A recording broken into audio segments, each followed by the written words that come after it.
prononcime.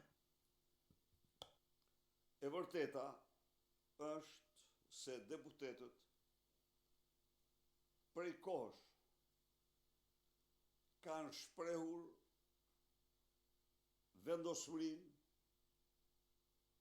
që të kalojnë dhe në akte sublime, grevurie, dhe asgjë nuk përjashtohet. Por, gjithçka, çdo hap duhet ndërmirret në momentin e duhur.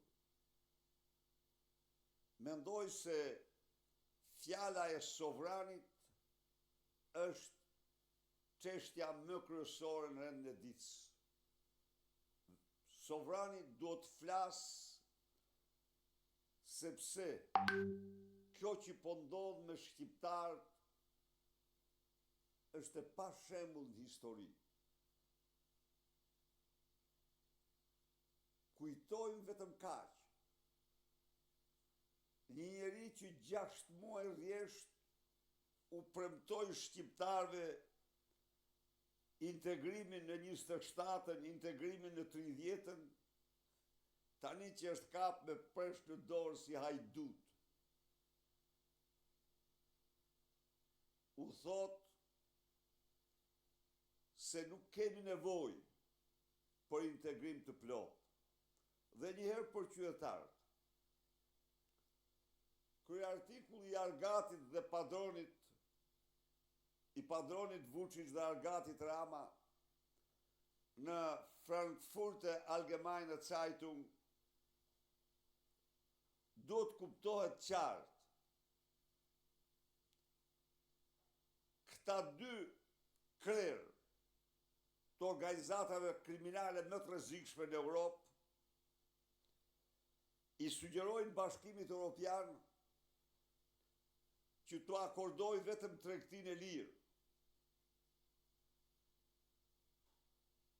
dhe fondet e procesit të rritjes, dhe se këta nuk kërkojnë as vot, dhe se këta nuk pranojnë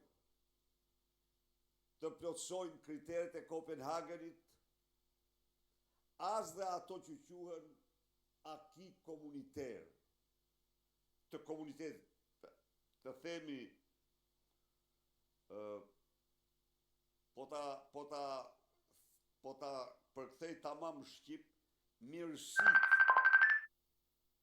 mirësit që duhet të gëzoj komuniteti nga procesi antarësimit të vendit në Bashkimin Evropian. Mirësin fushën sociale dhe në fushat të tjera. Pra, këta kanë hallë vetëm oligarkët e tyre. Këta zotohen se nuk do zhvillojmë zgjedhje, sepse kriteret e Kopenhagenit kanë kusht themelor zgjedhjet e lira. Këta zotohen se do kontrollojnë drejtësinë, sepse ato kritere kanë drejtësinë e pavarur. Pra,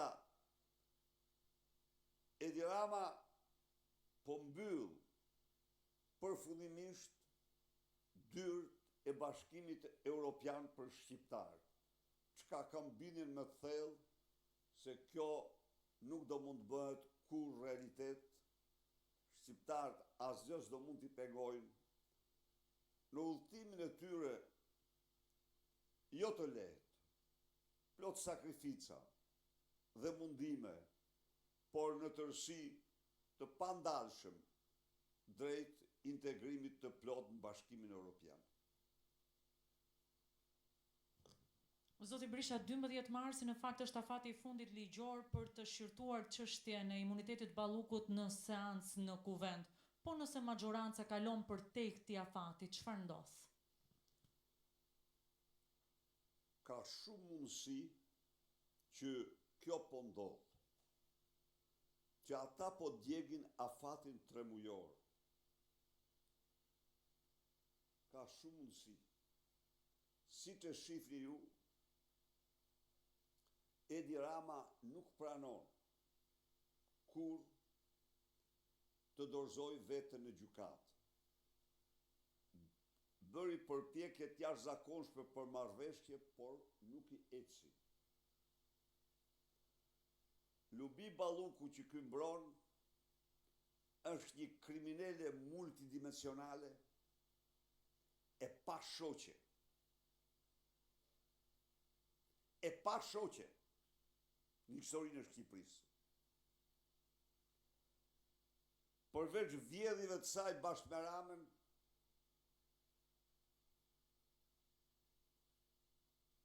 bashkë me ish burrin e saj, e mor të vesh ju. Atë e ka me divorc gjoja, po jo për të vjedhë. Për të vjedhë janë bashkë me kolballen. Transaksionet e tij janë të pafundme. Bashkë me Soj dhe Sorollopin e saj, se ka bërë përpjekje të hapura për të dëmtuar provat.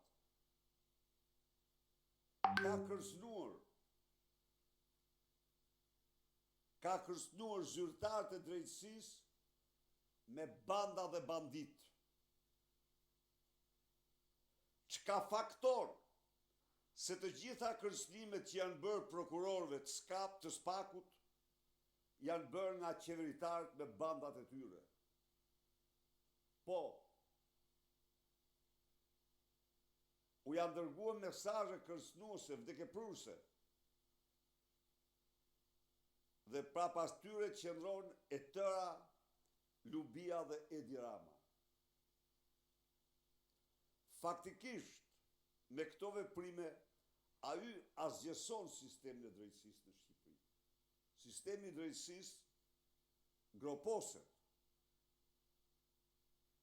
Çka nuk ka ndodhur edhe kur shtet nuk kishin ligjin e tyre shqiptarët.